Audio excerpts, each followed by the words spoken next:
Vous êtes-vous déjà demandé pourquoi l'ange Michel ne semble jamais être mentionné dans la rébellion de Lucifer?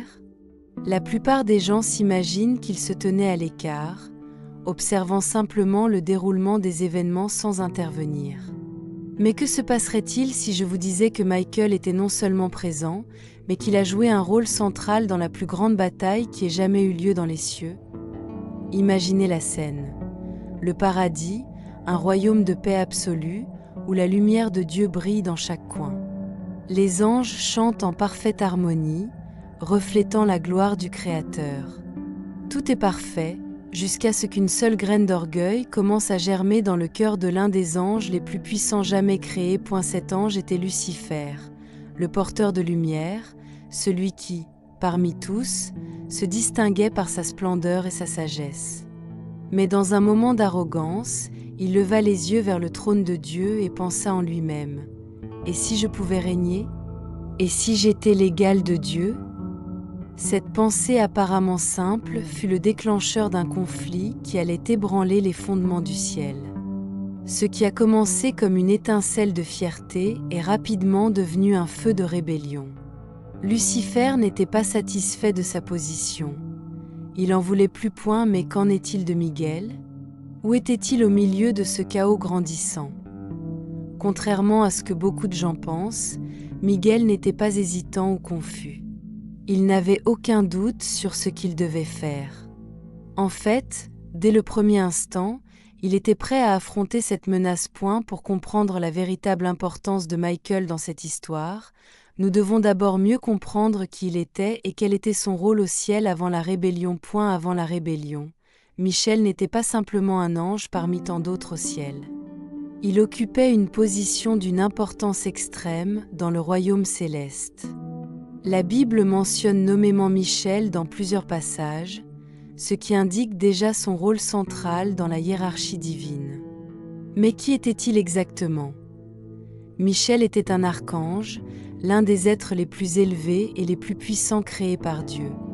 Mais plus que cela, il était le chef de l'armée céleste, un véritable général divin chargé de protéger le ciel et de veiller à ce que la volonté de Dieu soit accomplie.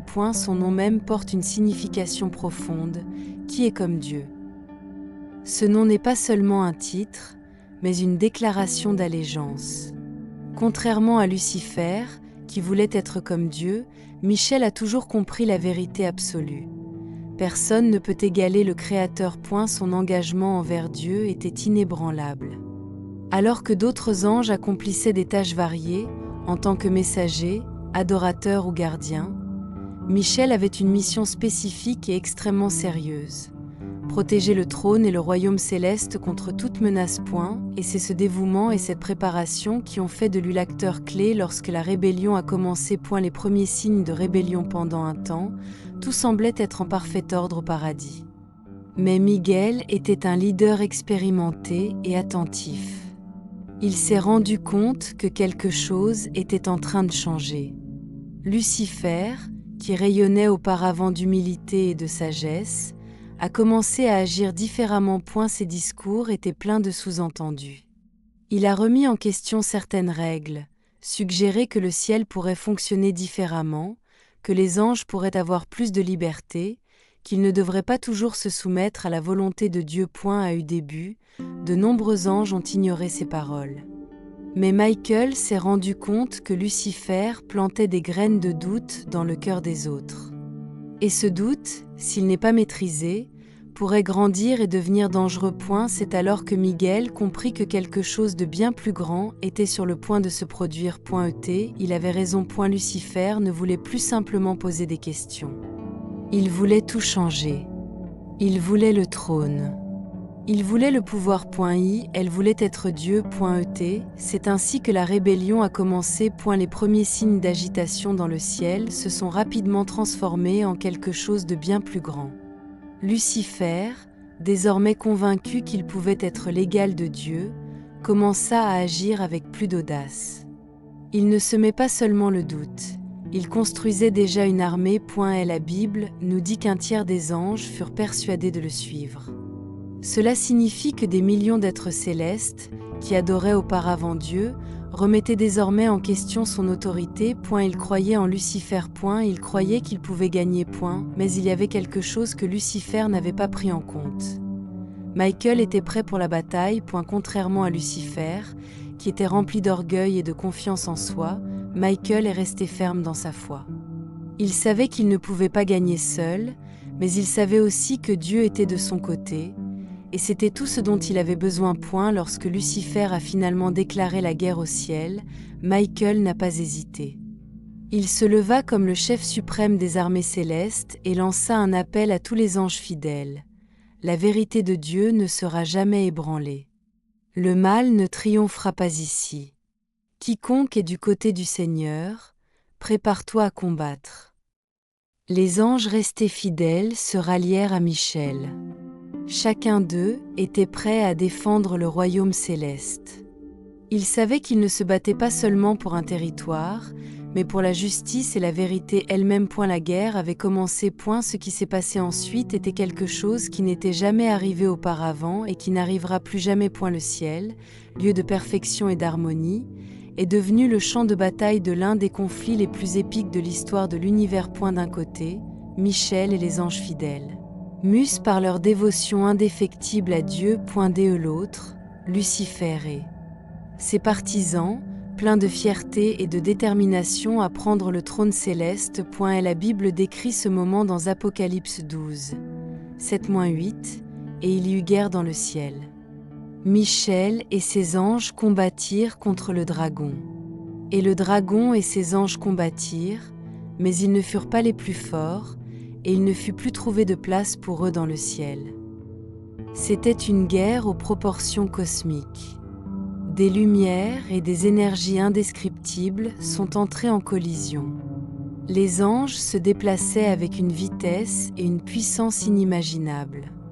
L'espace céleste lui-même semblait trembler. Au centre de tout cela se trouvait Miguel. À chaque coup, il avançait contre les forces rebelles. Chacun de ses mots renforçait ses alliés. Il a combattu non seulement avec la puissance, mais avec une foi absolue en Dieu. Lucifer, à son tour, se rendit compte que la bataille ne se déroulait pas comme il l'avait prévu. Il a sous-estimé Miguel. Il a sous-estimé le pouvoir de la véritable fidélité. Puis, le moment décisif est arrivé. Michel, avec l'autorité donnée par Dieu lui-même, a vaincu Lucifer. L'ange, qui était autrefois le plus brillant de tous, était maintenant en train de tomber. Et avec lui, tous ses disciples furent jetés hors du ciel. Et la rébellion était terminée. Mais les conséquences ne faisaient que commencer. Le ciel, qui résonnait auparavant de chants d'adoration et d'harmonie, fut désormais témoin d'un événement sans précédent. Lucifer, celui qui brillait autrefois comme le plus beau des anges, était désormais un être vaincu. Son arrogance avait causé sa chute. Lorsque Michel porta le coup final, un grand bruit résonna dans tout le royaume céleste. La lumière entourant Lucifer commença à s'estomper. Sa gloire lui a été enlevée. Sa splendeur a été remplacée par des ombres. Et la Bible décrit cette scène de manière vivante dans Apocalypse 12h9. Et il fut précipité, le grand dragon, le serpent ancien, appelé le diable et Satan, celui qui séduit toute la terre. Il fut précipité sur la terre, et ses anges furent précipités avec lui. Lucifer n'est pas tombé seul. Tous les anges qui ont choisi de le suivre ont partagé son sort. Imaginez ce moment.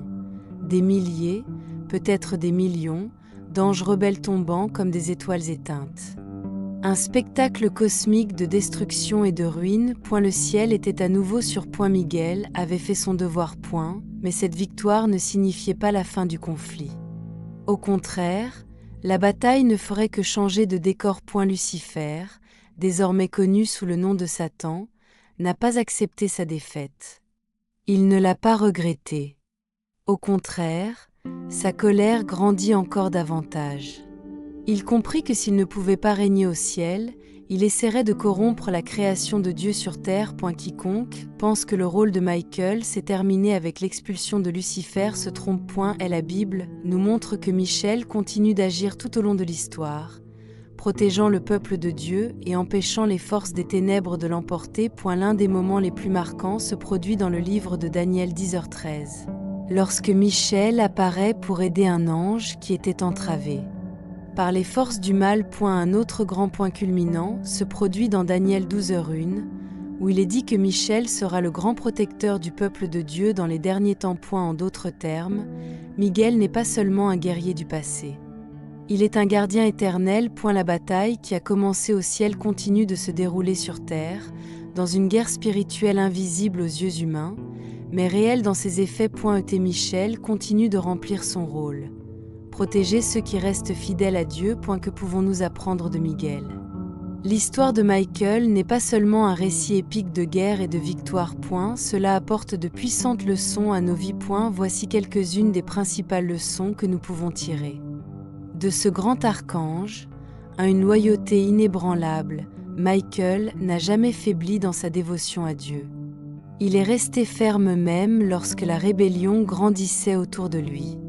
Cela nous enseigne l'importance de rester fidèle à nos principes, même lorsque tout semble aller contre nous. De courage face au mal. Michael n'avait pas peur d'affronter Lucifer, l'un des êtres les plus puissants jamais créés. Il savait que la vérité était de son côté. C'est une leçon essentielle pour nos vies. Ne pas avoir peur d'affronter les défis quand nous sommes du bon côté. 3. Ayez confiance en la force de Dieu. Michael n'a pas gagné tout seul. Il avait pleinement confiance dans la puissance de Dieu. Cela nous rappelle que nous n'avons pas à mener nos batailles seuls. Lorsque nous faisons confiance à Dieu, nous trouvons une force au-delà de ce que nous pouvons imaginer. 4. Soyez toujours prêts. Miguel n'a pas été pris par surprise. Il a vu les signes de la rébellion avant qu'elle n'éclate. Il était prêt. C'est une leçon précieuse pour nos vies. Être conscient et préparé aux défis avant qu'ils ne surviennent. 5. Le bien gagne toujours à la fin. La bataille entre Michael et Lucifer nous montre une vérité profonde. Le mal peut sembler fort pendant un certain temps, mais à la fin, le bien triomphe toujours. La guerre continue. Le rôle de Michael dans la fin des temps. La Bible nous révèle que Michel jouera encore un rôle décisif dans la fin de l'histoire humaine. Dans Apocalypse 12h7, il est dit que Michel reviendra pour combattre Satan dans les derniers jours. Il sera le chef céleste dans la grande bataille finale contre les forces des ténèbres. Le même archange qui a expulsé Lucifer du ciel sera celui qui, à la fin des temps, mettra fin à son influence sur le monde. En d'autres termes, la guerre qui a commencé avant même la création de l'homme aura son dénouement, et Michel sera en première ligne. Qu'est-ce que cela signifie pour nous ? L'histoire de Michael ne parle pas seulement d'anges et de bataille au paradis. Elle nous rappelle que nous vivons sur un champ de bataille spirituelle. Chaque jour, nous sommes confrontés à des défis, des tentations et des forces qui tentent de nous éloigner du bon chemin, mais l'histoire de Michael nous enseigne que la fidélité, le courage et la confiance en Dieu sont nos plus grandes armes. Et tout comme Michael a résisté face à Lucifer, nous aussi pouvons résister face à toute adversité dans nos vies. Si vous avez aimé cette histoire et que vous souhaitez en savoir plus sur les mystères de la foi et l'histoire chrétienne, n'oubliez pas de vous abonner à la chaîne. Chaque semaine, nous vous proposons du nouveau contenu qui révèle des vérités cachées et renforce votre foi. Maintenant, je vous laisse avec une question. Si Dieu savait que Lucifer se rebellerait, pourquoi ne l'a-t-il pas arrêté avant ? La réponse à cette question est dans la vidéo suivante. Cliquez maintenant et découvrez-le.